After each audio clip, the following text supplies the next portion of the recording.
Hello friend, आज की इस वीडियो में हम प्रीपोजिशंस पढ़ने वाले हैं और प्रीपोजिशंस पढ़ने वाले हैं तो विथ फिगर के साथ। जैसे कोई भी ऑब्जेक्ट किसी बॉक्स के ऊपर होता है तो उसको हम ऑन से सूचित करते हैं कि ये जो बॉल है ये बॉक्स पर है, तो ये बॉल बॉक्स पर है, इस कारण से इसे ऑन कहेंगे। यहाँ पे जो प्रीपोजिशंस लगेंगे वो ऑन होगा।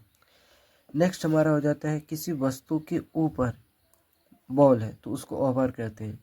जैसे मेरे सिर के ऊपर पक्षी उड़ रही है, या मेरे सिर के ऊपर जहाज है, हेलीकॉप्टर जहाज, या मेरे सिर के ऊपर कोई वस्तु है, ठीक, कोई पक्षी है, तो उसमें हम ओवर का प्रयोग करेंगे। ठीक है। अब जैसे ओवर का प्रयोग यहाँ भी करते हैं। जैसे एक नदी है और एक नदी के इस पार से उस पार तक ब्रिज बना हुआ है, तो ब्रिज विशेषकर नदी में तो नहीं, नदी के ऊपर है, तो वो हमारा ओवर का प्रयोग करेंगे। इसी तरह कोई भी वस्तु है, किसी टेबल है और ये टेबल के अंदर कोई वस्तु है, पूरी तरह से स्पर्श नहीं कर रहा है, तो इसको अंडर कहेंगे। ठीक नहीं। जैसे हम लोग पेड़ के नीचे हैं, पेड़ के छांव के नीचे हैं, तो वहाँ पे अंडर का प्रयोग करेंगे। लेकिन जब कोई वस्तु के बगल में कोई वस्तु हो, जैसे रमेश सोहन के बगल में है, तो जब बगल शब्द का प्रयोग करते हैं तो वहाँ बिसाइड शब्द का प्रयोग करेंगे, बिसाइड। ठीक है। जैसे रमेश मोहन के घर के बगल के पास रहता है, अर्थात जो रमेश होता है वो मोहन के घर के बगल के पास, यानी दोनों के घर एक ही जगह सटा हुआ है। अब इनटू का प्रयोग कब करते हैं? जब कोई वस्तु गति करते हुए किसी दूसरी अवस्था में पहुंचता है तो वहाँ पे हम इनटू का प्रयोग करते हैं। जैसे इनटू का प्रयोग, जैसे आप दौड़ते दौड़ते नदी में कूद गए, तो पहले आप जब स्थल पे थे तो उसमें क्या थे, मिट्टी पे होंगे, तो उसमें वायु में श्वास ले रहे होंगे। लेकिन जैसे आप पानी में कूद गए तो पानी में आप श्वास नहीं ले पाते, वो दूसरी अवस्था हो जाता है।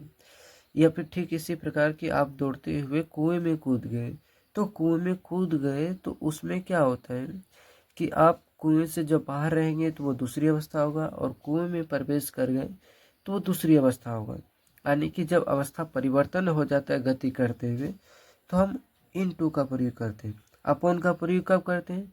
मान लिया जाए कि बिल्ली दौड़ रही है, दौड़ते दौड़ते किसी टेबल पे आके बैठ गई दौड़ते हुए, तो हम अपॉन का प्रयोग करेंगे। दौड़ते हुए टेबल पर बैठी तो अपॉन का प्रयोग करेंगे।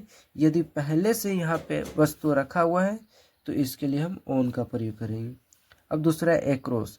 एक्रॉस मतलब क्या होता है कि जैसे ये कोई बॉल है और इस सर्कल के अंदर से यदि बॉल गुजर गया तो ये बॉल क्या होता है, क्रॉस कर गया इस सर्कल के अंदर से, तो यहाँ पे हम एक्रॉस का प्रयोग करते हैं। बिहाइंड का मतलब क्या होता है कि छिपा हुआ, कोई वस्तु से छिपा हुआ। जैसे आप सोते हैं तो तकिया के पीछे मोबाइल रख देते हैं, या मोबाइल के तकिया से छिपा देते हैं, तो मोबाइल क्या है, तकिया के नीचे है, तो वहाँ बिहाइंड का प्रयोग कर सकते हैं। सॉरी, बिहाइंड का प्रयोग तब किया जाता है जब किसी वस्तु को छुपा देते हैं या किसी के पीछे होता है, छिपा हुआ रहता है, तो उसमें भी प्रयोग कर सकते हैं बिहाइंड का। अब इन फ्रंट का मतलब क्या होता है कि आप किसी, इन फ्रंट का मतलब होता है के सामने। अगर कोई वस्तु किसी के सामने है तो वहाँ पे हम इन फ्रंट का प्रयोग करते हैं। जैसे आपके सामने टीचर है, आप स्कूल में पढ़ रहे हैं तो आपके सामने टीचर है और आप टीचर के सामने हैं, तो दोनों एक दूसरे के सामने है, तो वहाँ पे इन फ्रंट ऑफ का प्रयोग कर सकते हैं। थ्रो का प्रयोग कब करते हैं? जैसे मान लो कोई सिलेंडर है, इस सिलेंडर से क्या होता है कि एक बॉल इधर से फेंका गया और इधर गुजर गया, तो थ्रो का प्रयोग करते हैं।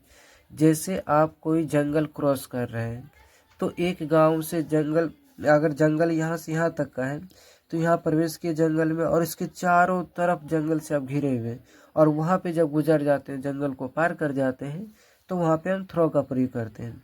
और एक्रॉस का प्रयोग तब करते हैं जब एक किनारे से दूसरे किनारे को आप पार करते हैं, ठीक है, तो उसको एक्रॉस, जैसे कि आप रोड को क्रॉस करते हैं, क्रॉस करते हैं, तो वहाँ पे लगता है। इनसाइड मतलब क्या होता है, जब कोई वस्तु किसी के अंदर बंद हो। अब जैसे ये एक तरह से डिब्बे है और इसमें बॉल को रख करके ये चारों खाने को बंद कर देंगे तो बॉक्स बंद हो जाएगा, तो इसके अंदर बंद होने पर ये जो बॉल होगा उसके लिए इनसाइड का प्रयोग करेंगे। अब क्या होता है कि बिटवीन का प्रयोग हम कब कर सकते हैं? तो बिटवीन का प्रयोग कब करेंगे? जब दो व्यक्तियों के बीच में कोई दूसरा व्यक्ति हो, ठीक है। अरे दो वस्तुओं के बीच में कोई वस्तु है तो वहाँ बिटवीन का प्रयोग करते हैं, के बीच में। आपको यहाँ तक वीडियो कैसे लगी, अच्छी लगी तो लाइक कीजिए, शेयर कीजिए और सब्सक्राइब कीजिए, और नेक्स्ट पार्ट के लिए आपको कमेंट करना होगा।